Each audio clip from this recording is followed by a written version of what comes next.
Muy buenos días. Continuamos con la tercera exposición, hoy día, el tercer día de la Feria del Libro Luis Alberto Sánchez. Estamos hasta mañana, les recordamos que mañana es la clausura, están todos invitados, aunque va a ser un domingo cultural y familiar. Quisiera empezar, se preguntarán por qué no tengo un libro aquí en la mano. Lo que pasa es que la producción a la que voy a presentar hoy es digital, en su gran mayoría, y por supuesto es un trabajo arduo, igualmente abnegado para poder llevar a cabo. Estoy con el magíster Juan Carlos Sánchez Montes de Oca, es un gusto poder tenerlo aquí, y para el comentario va a estar Rocío Aguirre, que es una amiga de la casa también. Empezaré leyendo una semblanza que hemos preparado aquí. Juan Carlos Sánchez Montes de Oca, de profesión economista, estudió en la Universidad Nacional Federico Villarreal, posteriormente realizó estudios de maestría, actualmente es magíster en Ciencias Agronegocios de la Universidad Nacional Agraria de La Molina, viene estudiando en la misma casa de estudios el doctorado en Agricultura Sustentable. Además ha realizado estudios de posgrado en Gestión Pública en la Escuela Superior de Administración y Negocios de INESAM. Tiene amplia experiencia en la docencia universitaria y creó el curso de especialización en gestión de intereses y el curso de especialización en intermediación inmobiliaria para el sector minero. Con 14 años de experiencia como docente universitario, ha implementado en varias instituciones educativas el curso de especialización de agente inmobiliario en convenio con el Ministerio de Vivienda, Construcción y Saneamiento, creado el curso de gestión pública para partidos políticos, entre otros cursos elaborados y aprobados a satisfacción. Exportador experto en comercio exterior, asesor y jefe de participación ciudadana, creador del ciclo de conferencias Martes Democráticos y del primer concurso de escritura en el Congreso de la República, autor de los siguientes libros: En los tiempos del COVID-19, El caminante en los tiempos de COVID, Propuesta de desarrollo pasado, presente y futuro, coautor del libro Desarrollo del primer encuentro programático, y el último libro, El caminante, una lucha incesante. Director del documental 7 de julio de 1932 y coautor del documental La Constitución de 1979. Asimismo, director de la revista El Caminante en su versión 26. Todos los documentos mencionados se pueden visualizar en www.ayavive.com. Ex precandidato a la presidencia de la República del Perú. Comenzaremos entonces antes con los comentarios. Con el archivo, por favor, preséntelo. Gracias. Antes que nada, muy buenos días. Agradezco a Juan Carlos por la deferencia en permitirme dar unas palabras respecto justamente a este libro digital que ha lanzado, que se titula Propuesta de Organización del Estado Peruano para el siglo XXI. Partamos que lo importante, y es el modo en el que él presenta este libro, es una versión digitalizada que justamente está al acceso de todos, es muy fácil, muy dinámico de poder entender, y básicamente la lectura que he tenido al mismo, considero que la propuesta que él hace toca temáticas que muy pocas veces se están manejando en el Estado, sobre todo en los últimos años. Lo que él refiere, para dar inicio al libro, habla mucho sobre el tema y la problemática de las fronteras, ¿no? Que nosotros estamos viendo de que a nivel Estado no solamente no se está manejando, sino que tampoco existe un plan a futuro de querer o tener la intención de hacerlo, y eso es bastante importante porque nuestro territorio peruano, como bien hemos dicho, no solamente es el Lima Centro, sino también hay provincias y regiones que en este sentido necesitan y merecen tener un desarrollo equitativo. Otro tema del cual a mí me parece muy interesante que él resalta es el tema de la política de poblamiento.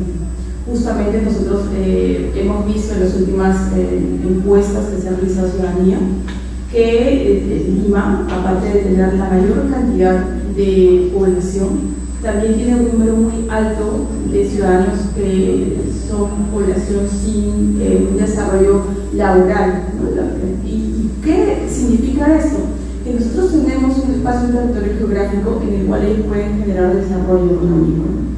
Y este tema de la población, o lo que es el planteamiento poblacional a través de otras regiones, involucra también la posibilidad de que económicamente ellos puedan generar ese desarrollo personal y propio y sea un ingreso al Estado a través de capacitaciones o a través de un interés por un sector económico, un sector laboral, de que ellos sean parte de esta nueva propuesta, ¿no? Esa parte para mí es realmente muy interesante, Juan Carlos, que has posicionado dentro del documento. Y ya entrando al tema sustento que tiene Juan Carlos, que es básicamente un desarrollo sostenible, al que refiere, él menciona una propuesta muy interesante, que es lo que él llama siguiendo la ruta del agua. Él le llama siguiendo la ruta del agua porque él ha analizado no solamente los potenciales que tenemos como país, sino también ha visto la problemática que actualmente existe en el desarrollo justamente de energías renovables, pero siempre hay que recordar que podrán ser renovables, pero no son inagotables, ¿no? Y eso es muy importante manejar, sobre todo quienes estamos acá en Lima, quienes vemos muchas, incluso acá, hay muchas familias y mucha gente que no tiene esa posibilidad. En ese sentido, parte de una evaluación a través de lo que son las unidades ejecutoras, parte de una evaluación a través del desarrollo que ha venido teniendo la gestión los gobiernos regionales, y cuál ha sido, porque lo detalla en cuadros, cuál ha sido la ejecución de los presupuestos públicos, ¿no? Entonces, nosotros vemos claramente la deficiencia en la que ha incurrido en muchas gestiones, donde hay una falta de capacitación, profesionalismo y sobre todo una razonabilidad en el gasto público, que eso es muy importante y también necesario ser fiscalizado. Entonces, ya entrando al debate, como les había comentado, el tema de la política en el uso de los recursos del agua, él propone, probablemente en unos minutos más lo haga, el panorama, cuál es su enfoque, pero considero importante tomar este recurso, que es el recurso hídrico, para señalar que es un potencial elemento desarrollador de diversas ciudades. Esto no se está mirando así. Nosotros tenemos, pone como ejemplo, ¿no? 8 cuencas que están al sur del país, de 13, de las cuales son empleadas para un tema netamente empresarial, cuando los recursos hídricos en realidad es para un uso y un beneficio y un bienestar social de todos los pobladores. Entonces, en ese sentido, la propuesta la segmenta a nivel de ser generada en coordinación con lo que serían los gobiernos regionales, tomando en cuenta este desarrollo de las cuencas hídricas, ¿no? Probablemente este tema merezca un debate mucho más amplio, porque siempre es bueno conocer otras opiniones y otros puntos de vista, pero inicialmente considero que tomar ese tema como una propuesta, algo propositivo dentro del Estado, es realmente necesario.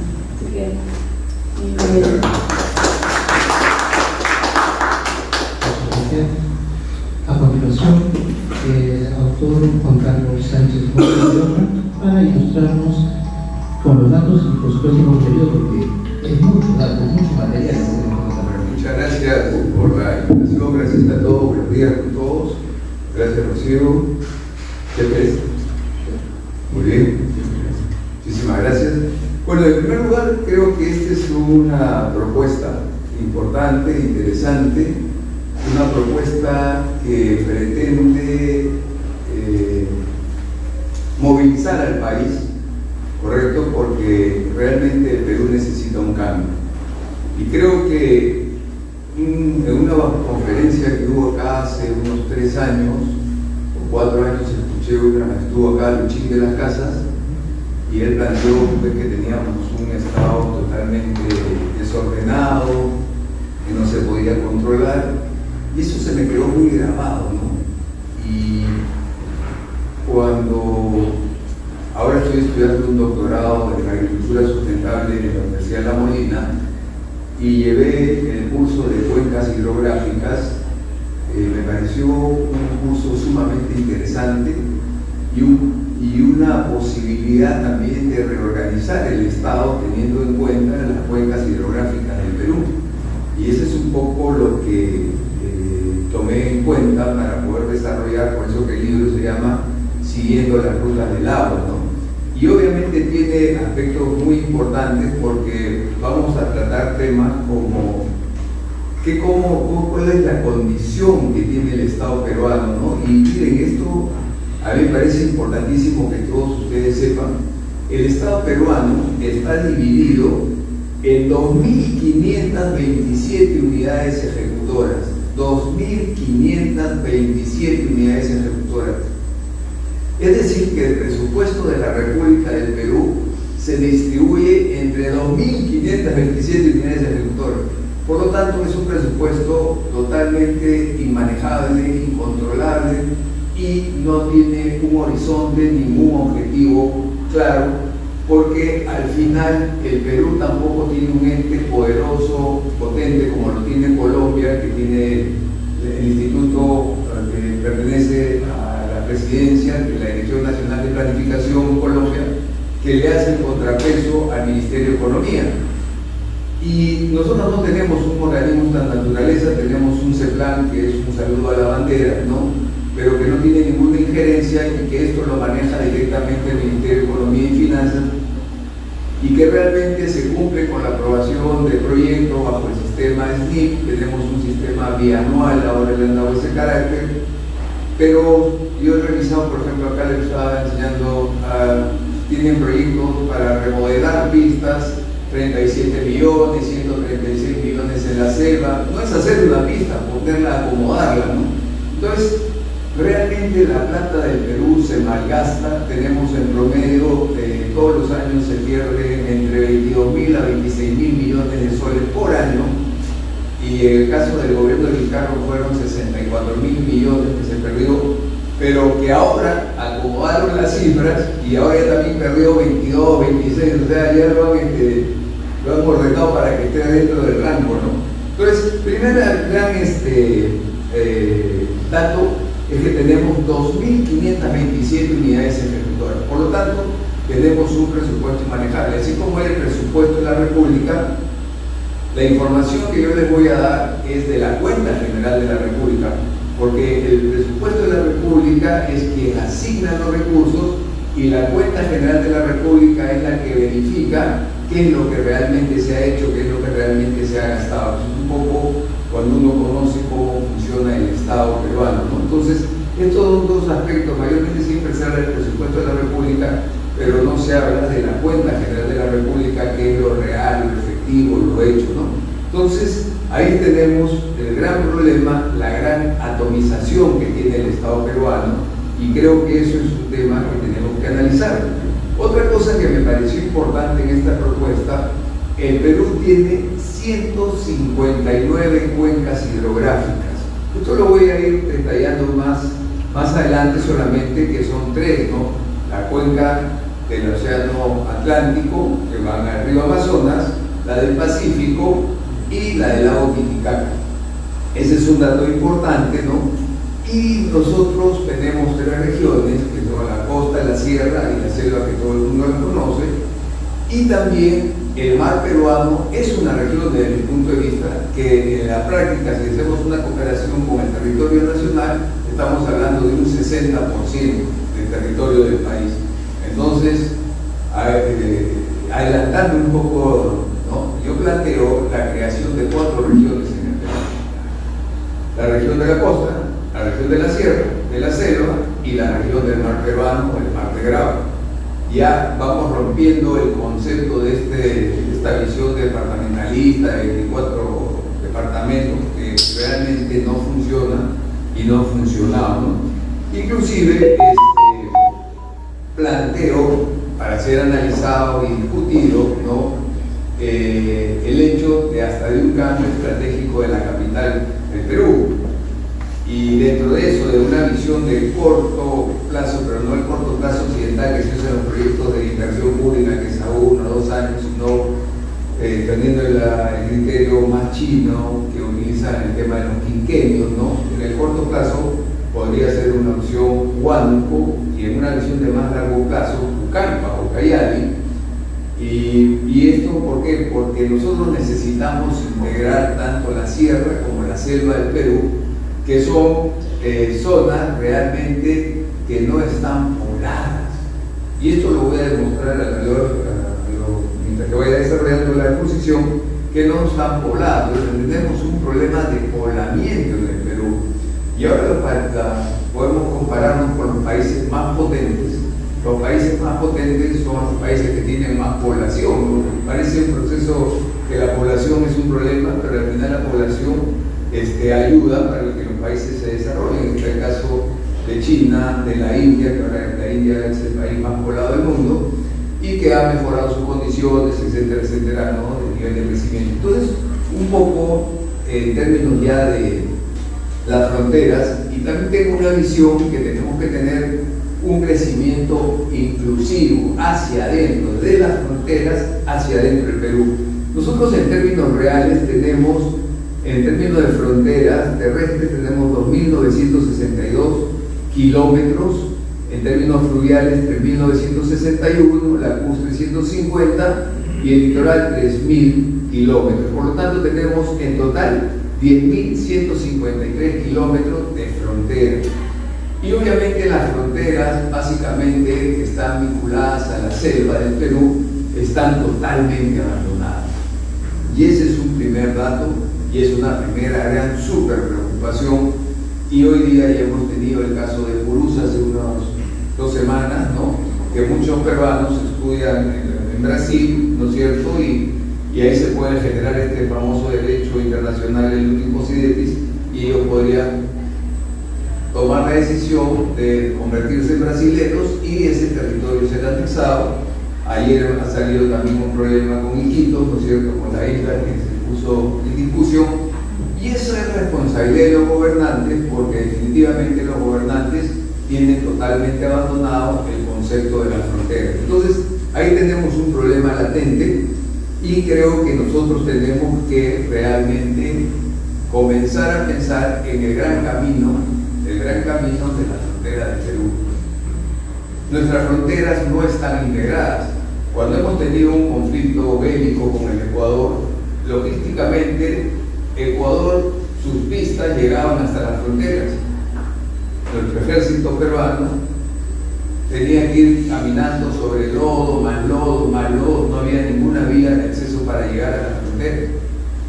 Entonces, no se ha pensado en una integración de un camino que integra las fronteras del país. Entonces estamos totalmente desarticulados, no tenemos caminos, tenemos realmente un abandono total, zonas que no tienen energía, en fin, ¿no? Entonces, esto me pareció importante tener claro que tenemos que comenzar a mirar de las fronteras hacia adentro del país. Correcto, lo que yo denomino el TLC, hablando de muchos TLCs con países, pero no tenemos un TLC con los peruanos mismos ni con nuestro propio territorio, no existe, ¿correcto? Entonces, el caso de las regiones del Perú que les estaba mencionando, en el caso de la costa representa el 11.7% del territorio nacional, la sierra representa el 28% y la selva el 60.3% del territorio nacional, lo cual es interesante tener claro cómo está distribuida nuestras regiones, y por eso la propuesta de los 3 gobernadores regionales con el del mar peruano, porque si sumamos el mar si lo comparamos con el territorio nacional, representaría un 60%, ¿correcto? Entonces, por eso que yo hablo de una 4ª región, que es el mar territorial del Grau. Entonces, ya estamos viendo estos datos que es importante. ¿Qué dice el INEI en 2024?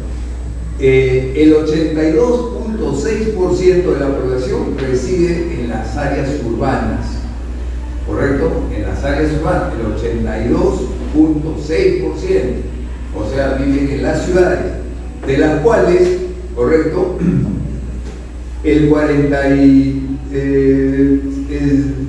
59% de la población vive en la costa, 59% de la población vive en la costa, ¿correcto? Seguido de la selva y de la sierra, 26.8%, y el 14.2% en la selva.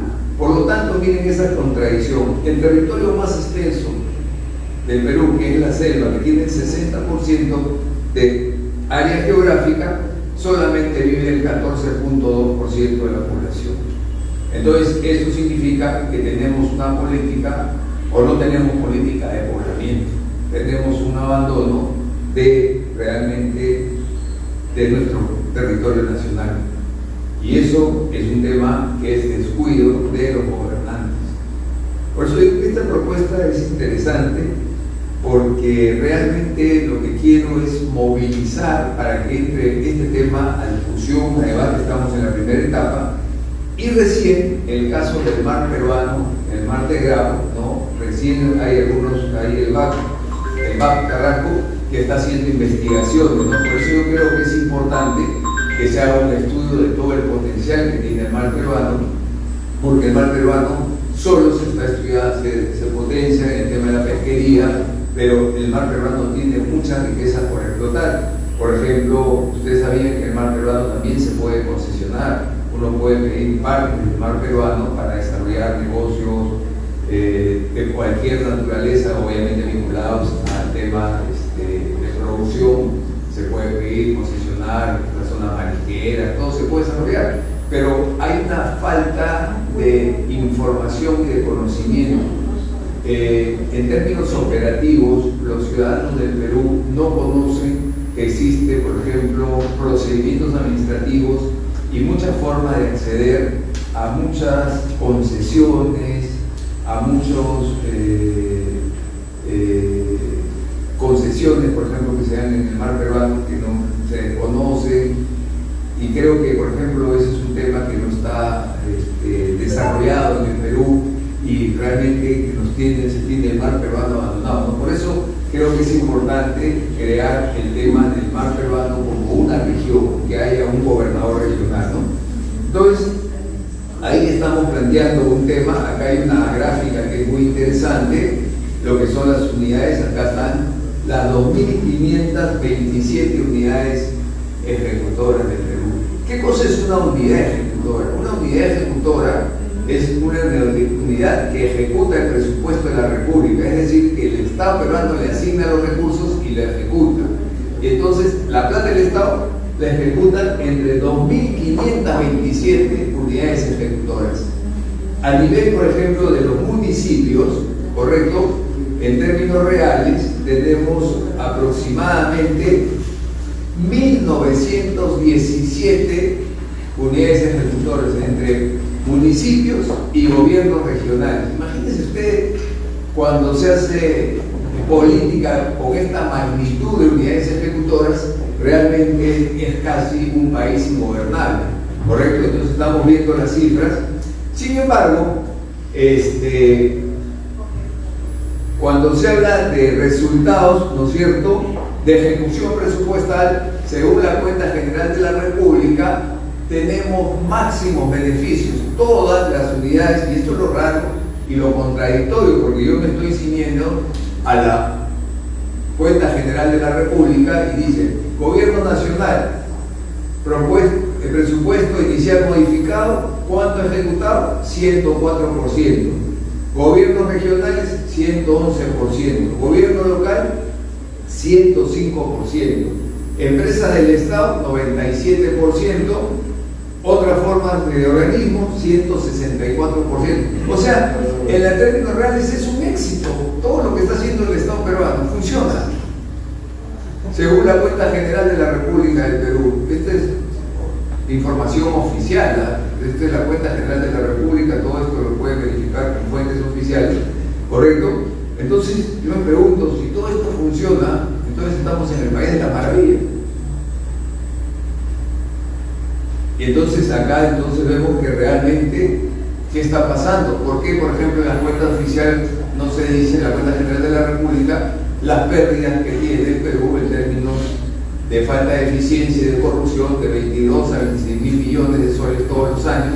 ¿Por qué no se habla de las obras paralizadas, que estamos en el orden de los 27 mil millones por un lamentable sistema que tenemos nosotros, que es el tema de los arbitrajes, que ha hecho y que ha permitido que el Poder Judicial realmente no se modernice y no se haga más eficiente, porque tienen esta salida de los arbitrajes cuando hemos debido apostar por un Poder Judicial mucho más eficiente. Entonces ahí hay pues un tema a discutir y que será materia de otro tema de conversación. Pero bueno, igual también las cifras macroeconómicas todas son brillantes. Según la propia cuenta general de la República, ¿no? Por ejemplo, tenemos reservas internacionales, 71 mil millones de dólares, que es importante, es una buena cifra, 71.000 millones. Hemos tenido crecimiento.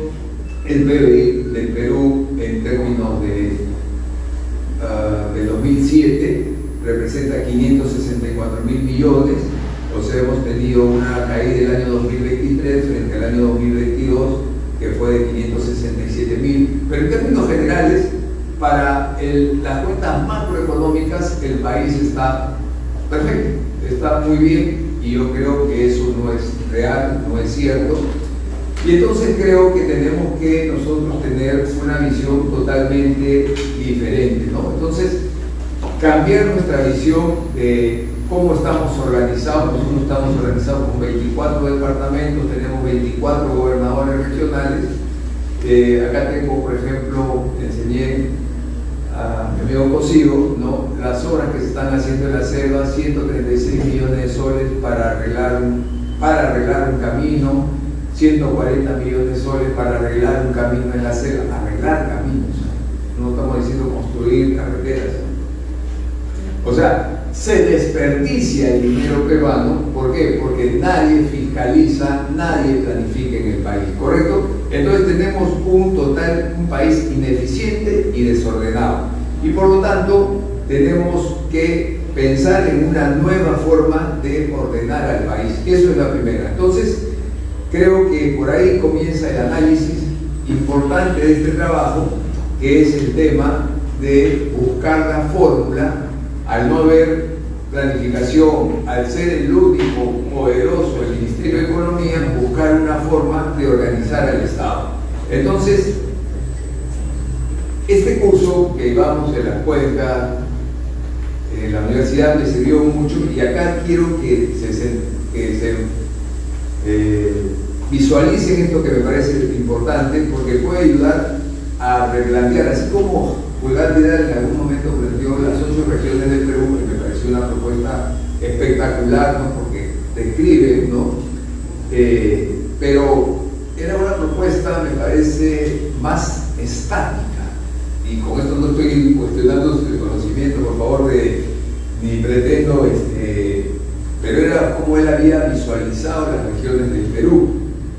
Acá lo que yo estoy tratando de ver es una forma de cómo organizar de mejor manera el Estado peruano, que es muy diferente a la visión que tenía Pulgar Vidal de cómo estaba estructurado geográficamente el Perú, ¿no?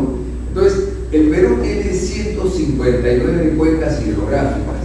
Las más importantes, por supuesto, están hacia el lado del río Amazonas, ¿correcto?, que representan el 97.28%, o sea, el agua que se genera en el Perú, el 97.28% se va a la cuenca del Atlántico, se va al río Amazonas, se va a la selva peruana, al territorio más despoblado que tiene el Perú. Eso ya merece una gran reflexión, ¿correcto? Después está la cuenca del Pacífico, ¿correcto?, que representa el 2.19%. Obviamente, la cuenca del Pacífico es la zona, ya según el Banco Mundial, si no se toman medidas correctivas, el año 2050 Lima se queda sin agua. Así de sencillo, ¿correcto? Y la otra cuenca es la cuenca del Atlántico, que es el 0.56%.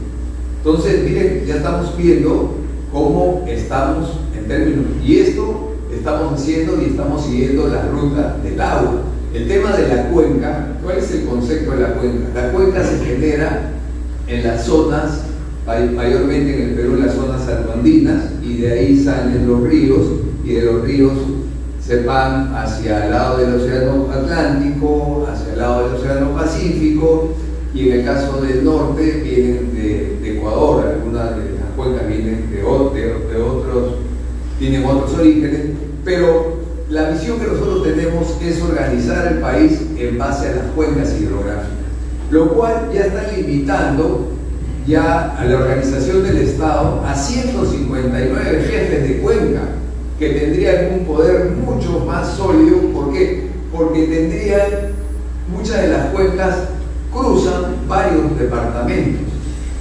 ¿correcto? Entonces, hoy día, ¿qué pasa en el Perú? Cuando se quiere hacer un proyecto en la costa, el departamento de la sierra dice, no, este es mi agua, no te doy, no te permito, ¿no es cierto? Y entonces estamos viendo que se generan problemas de conflictividad. Entonces, siguiendo esta lógica, nosotros planteábamos que teníamos esta visión, que esta es la Autoridad Nacional del Agua, cómo está distribuida el agua en el Perú.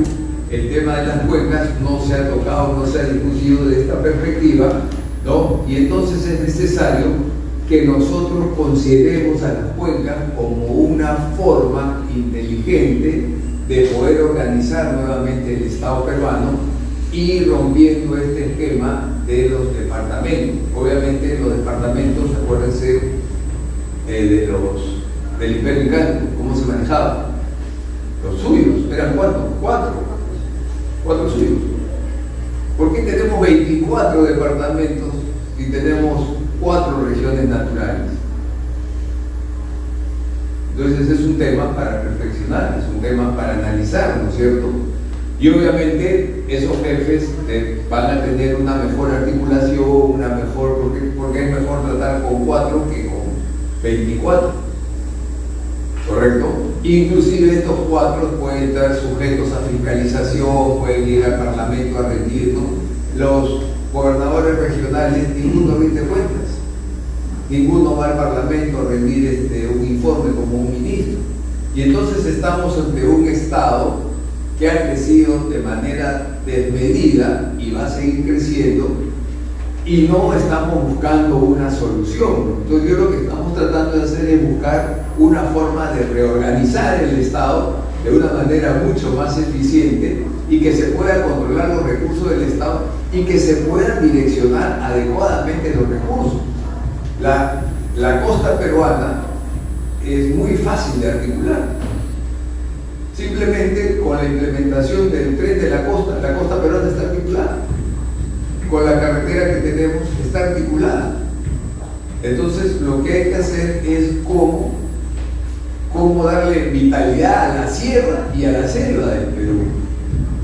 Alan desarrolló las carreteras transversales, no sé, fue la propuesta que hizo Alan, ¿no? y que es interesante, pero creo que a esa propuesta le faltó la visión de cuenca hidrográfica, que es un concepto mucho más potente, mucho más sólido, me parece. ¿Por qué? Porque estamos en la ruta del agua, estamos en la época del cambio climático, en la época de la escasez de agua, estamos dentro del marco de lo que son los objetivos de desarrollo sostenible, y eso es un tema también interesante para discutir, ¿no?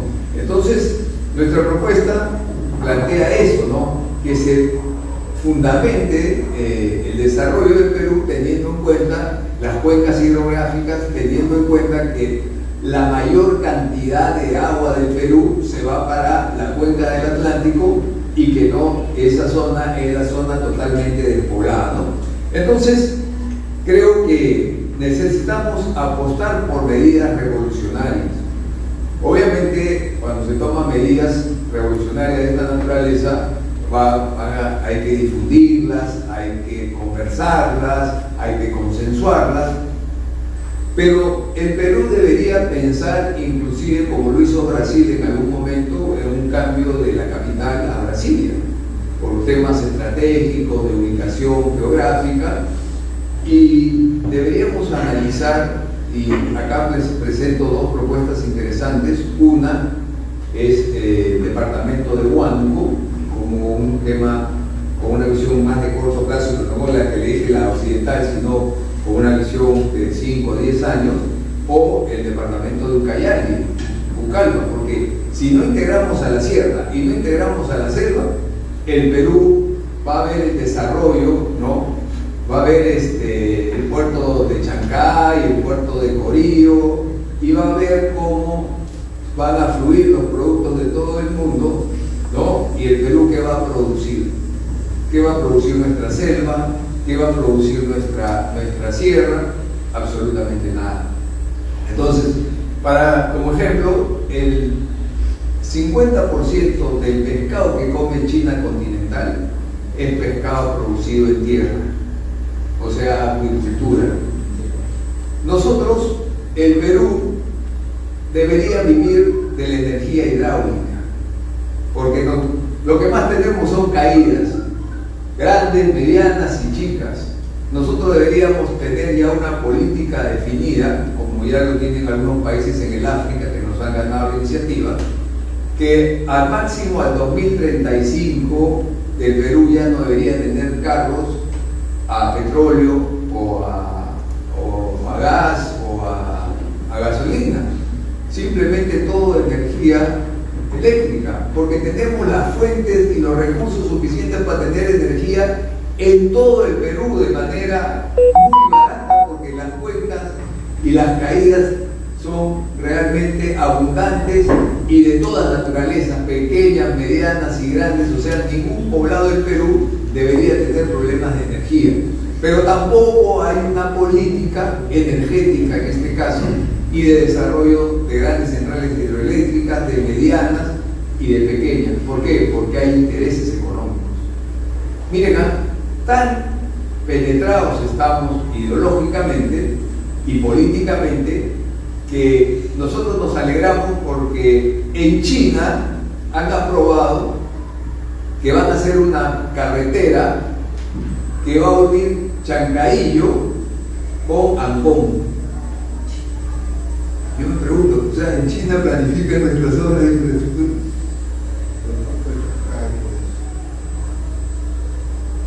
La van a hacer por el mar.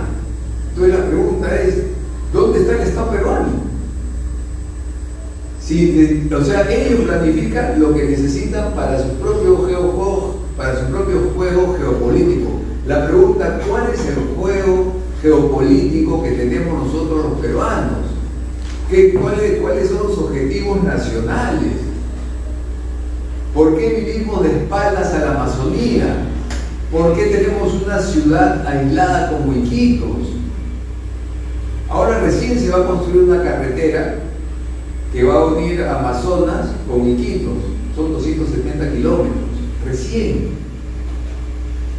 Iquitos ha estado totalmente abandonada, es una ciudad condenada a desaparecer. Entonces, estamos viviendo de espaldas al agua, que va a ser uno de los recursos más importantes de acá en el futuro, y no se está trabajando la zona de la Amazonía.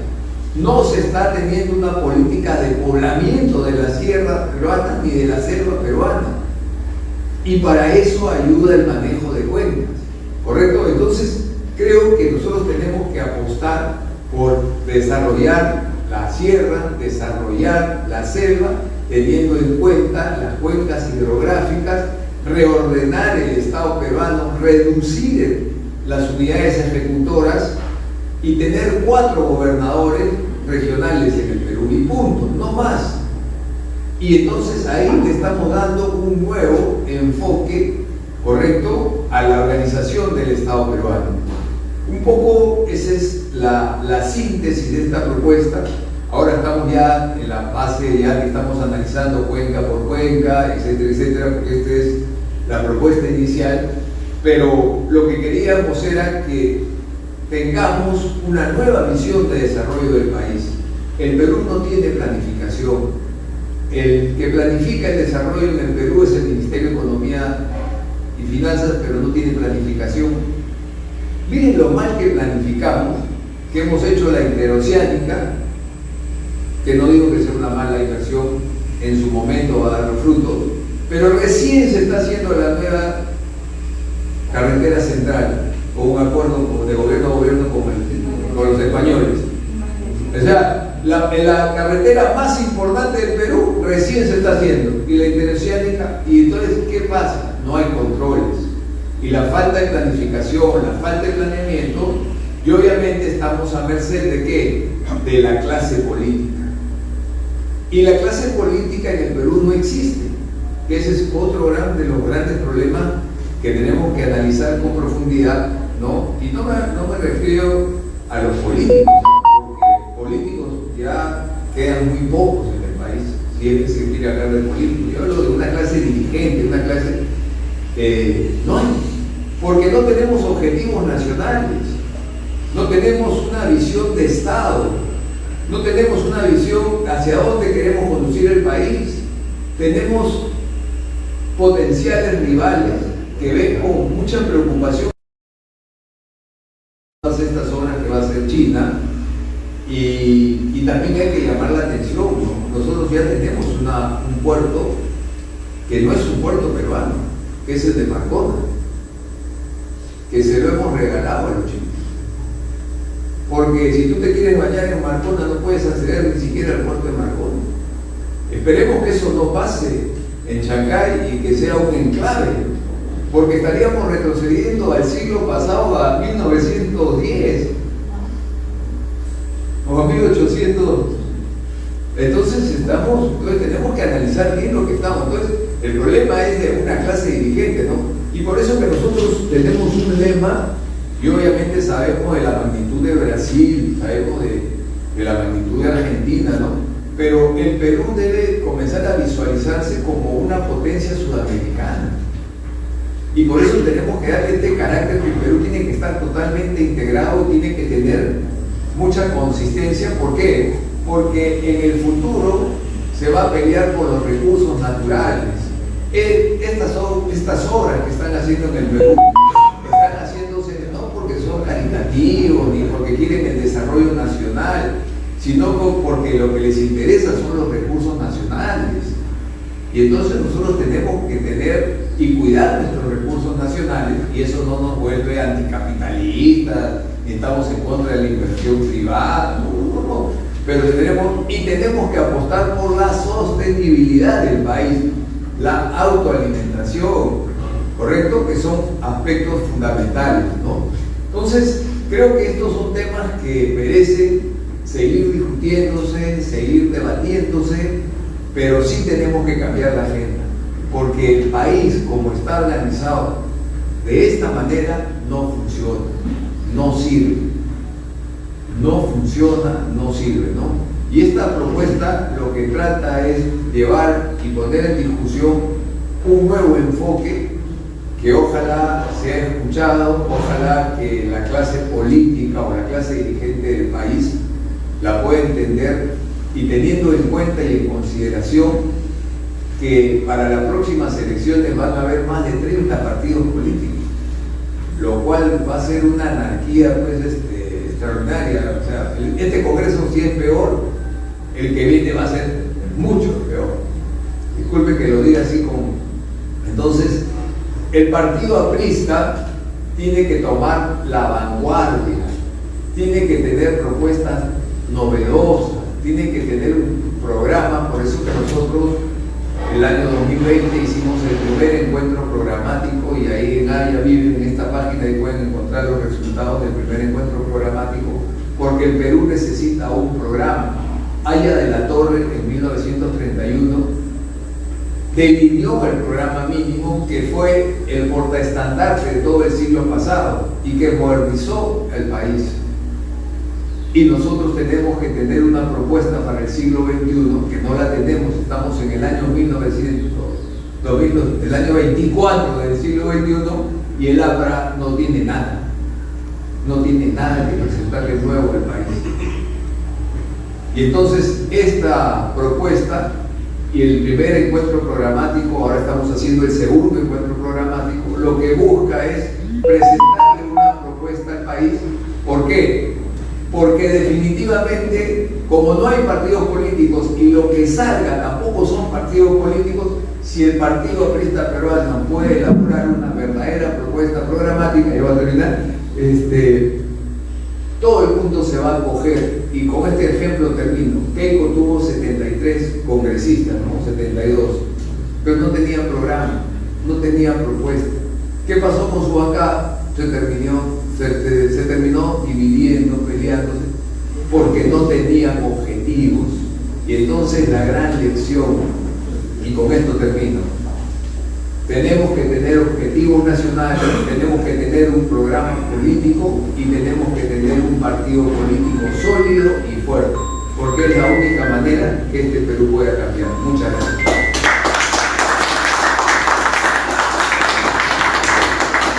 Una exposición enriquecedora Y ya lo saben, propuesta de modernización del Estado peruano para el siglo XXI, siguiendo la ruta del agua, por Juan Carlos Sánchez Montes.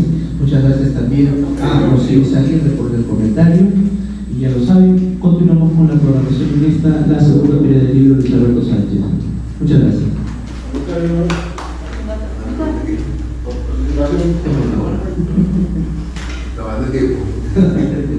Bueno, muchas gracias y agradezco también a Rocío y a nuestro moderador. Y bueno, está ahí en la página www.ayavive.com, ahí pueden encontrar los libros, está el caminante, están los documentales y manden sus comentarios para poder enriquecer la propuesta. Muchas gracias.